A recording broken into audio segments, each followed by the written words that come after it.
You know, Honda just made a move that could end Harley Davidson's legacy forever, and no one saw it coming. While Harley's stuck with overpriced machines and a fading identity, Honda rolled out a lineup that hits them where it hurts most. Believe me, the last model on this list, it doesn't just compete, it completely erases the need for a Harley. Don't blink. You'll want to see how it all ends. Let's talk about the bike that Harley should have made 10 years ago, but didn't. While Harley priced out new riders with bulky machines and bloated price tags, Honda dropped the Rebel 500, light, clean, and under 7 grand. It doesn't try to be loud, flashy, or intimidating. It just shows up, delivers the ride, and earns your respect without making a scene. And that's exactly what makes it dangerous for Harley. While Harley's been busy slapping chrome on everything and calling it heritage, Honda built a cruiser that actually makes sense. Lightweight at just 416 pounds, low seat height so anyone can flat-foot it, and a price tag under $7,000.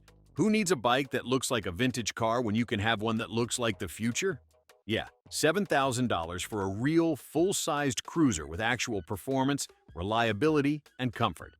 This bike produces 45 horsepower and 32 pound-feet of torque from a rock-solid 471 cubic centimeter parallel twin engine. And the throttle? Smooth as butter. The clutch? Light and drama-free. The gearbox?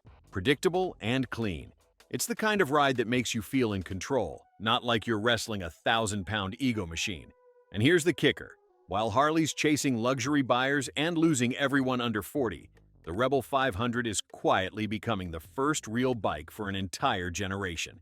This is the gateway drug into motorcycling that Harley used to own, but threw away chasing profit margins. And now, Honda didn't just open the gateway, they locked it behind them. The Rebel doesn't scream, "Look at me." It doesn't need to, because the people riding it are too busy actually enjoying the road. And that, right there, is something Harley forgot how to deliver. And if the Rebel 500 was the warning shot, the CB 750 Hornet is the punch Harley never saw coming. This isn't just Honda building a better bike, it's Honda targeting the exact crowd Harley lost. The Street Fighter crew, the performance first generation, riders who want precision, agility, and modern engineering without getting robbed at the dealership. Enter the CB 750 Hornet, 91 horsepower, under 10 grand, and built to dominate real-world roads, not showroom floors. It's quick, aggressive, and trimmed of all the fluff. No chrome cosplay or midlife crisis energy. Just pure riding experience with sharp lines and sharper handling. What makes the Hornet lethal is its intelligence. Upright riding posture. A lightweight frame that carves corners like it's wired to your instincts. You've got selectable ride modes, full LCD display, dual disc brakes. It's a thinking rider's machine that doesn't scream for attention but grabs it anyway. While Harley still thinks evolution means tweaking exhaust notes and repainting tanks, Honda actually evolved. They engineered, refined, and released a bike built for riders who don't wait for corporate permission to have fun. And that next generation Harley's chasing? Honda already rides with them. Every city, every street, every turn. And just when you think Honda's done, they go silent, literally. Because this next one doesn't roar, it whispers. And that's exactly why it's a problem. The Honda EM1E is the bike Harley didn't even try to build. While Harley went full ego with a $22,000 electric live wire that nobody asked for and almost nobody bought, Honda took a different route. Practical, affordable, and built for the streets people actually live on. This thing isn't trying to be a statement piece. It's trying to solve a problem. With a swappable battery, a 30 to 40 mile range, and a sub $5,000 price tag, the EM1E is everything Harley's Livewire isn't. Accessible, convenient, and scalable. It's already rolling out in Europe and Japan with charging networks in place. Honda's not dreaming of electric mobility, they're delivering it. And let's be real, Harley's Livewire sold just 612 units last year. That's not a win, that's a white flag. They tried to build a luxury EV motorcycle, slapped on a premium price, and hoped for headlines. But the market wasn't fooled. Meanwhile, Honda built a clean little commuter that's going to end up on college campuses, in delivery fleets, and under first-time riders who don't care about brand legacy, they care about cost, ease, and range. Harley made an EV for the showroom. Honda made one for the sidewalk. And in this game, practicality wins. This isn't the bike that ends Harley. But it's the one that makes you wonder, if Honda's entry-level EV is this smart, what happens when they scale it up? So, Honda's electric move covers the streets. But what about the highways Harley claims to dominate? Well, meet the NT1000 DCT, the long-distance weapon that makes Harley's tourers feel like relics. While Harley's still banking on weight, noise, and clinging to the past, Honda went in a completely different direction. Smart, efficient, and ridiculously comfortable. No heavy clutch, no manual drama, just seamless power and fingertip control. The dual-clutch transmission does all the work. Heated grips, cruise control, Apple CarPlay, already built in. And all of it comes in under $12,000. Believe me, that's not just competitive, that's a direct hit. You're getting 100 horses, 82 pound-feet of torque, and a ride smooth enough to forget you've been in the saddle for 300 miles. And the handling? It doesn't feel like a tourer. It feels like a sport bike in disguise. Tight in the corners, calm on the straights, and absolutely planted at speed. Harley's big touring machines? They still struggle with low-speed handling, outdated tech, and heat that cooks your knees in traffic. Meanwhile, the NT1000 just cruises, quietly, cleanly, and without asking for a chiropractor after every ride. Harley brought bulk, Honda brought brains, and that's exactly what riders are choosing. Touring isn't just about distance anymore, it's about how effortlessly you get there, and Honda made that effortless feel like second nature.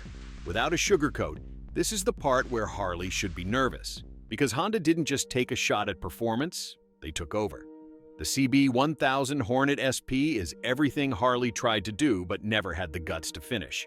Remember the Bronx? Harley teased it, hyped it, got people excited, and then completely bailed. Meanwhile, Honda didn't talk, they built. And what they built is unstoppable.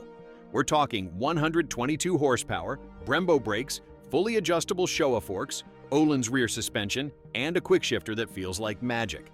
This thing isn't for showing off in parking lots. It's for hammering through corners, owning city streets, and reminding you what a real performance bike is supposed to feel like.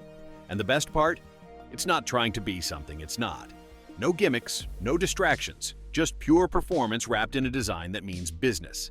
Meanwhile, Harley, still stuck trying to figure out if younger riders even exist. Spoiler alert, they do, and they're not waiting around for a $20,000 cruiser with Bluetooth problems. They want speed, control, precision, and Honda gave them all three in one deadly package. Harley ghosted the future. Honda showed up early and took the keys, then built a machine to prove it.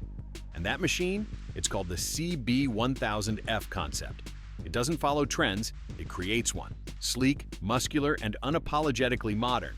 It proves that a motorcycle can look sharp, feel fast, and ride like a dream, all in one package. It's not about flash, it's about function, precision, and the kind of performance that speaks for itself. At the heart is a 150 horsepower inline-4 that's tuned to deliver smooth, explosive power across the rev range. Everything else?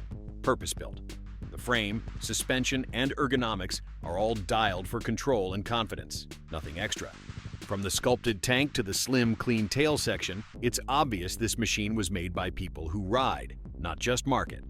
Meanwhile, Harley still hasn't figured out what the next generation actually wants. This bike answers it. Tight geometry, precision handling, and real-world rideability, all without trying to be edgy or retro for the sake of it. And Honda didn't copy the past. They outgrew it, and Harley's still playing catch-up. This isn't just a design exercise, it's a clear message. The future isn't coming, it's already here, and Honda's riding it. So, guys, buckle up. Here's the real kicker, the Honda Goldwing 50th Anniversary Edition. This is the bike Harley simply can't survive. It's not just a touring bike, it's a full-blown execution of everything Harley failed to evolve. While Harley's still banking on outdated weight obsession, Honda built a machine so smooth, so advanced, and so brutally refined, it makes every Harley bagger feel like it's stuck in reverse. You get a flat-six engine delivering 125 pound-feet of torque without a single shake. It doesn't rumble, it doesn't clunk, it just glides with a level of refinement Harley's never come close to. And thanks to Honda's dual-clutch transmission, the ride is seamless from start to finish. No shifting hassle, no fear of stalling, just a smooth surge of power that makes Harley's old-school manual feel like a relic of the past.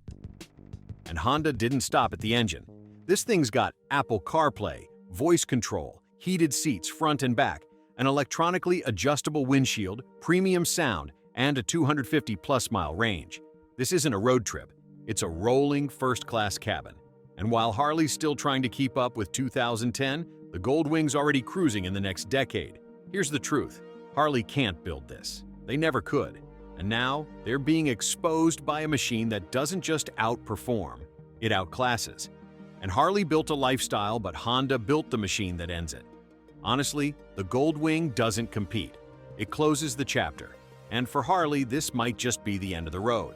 Because when one brand rewrites the rules and raises the bar, there's no space left for chrome-coated nostalgia. This isn't just about bikes. It's about riders choosing power, tech, and real progress. Harley had the legacy. Honda built the future. And now, that legacy is rusting.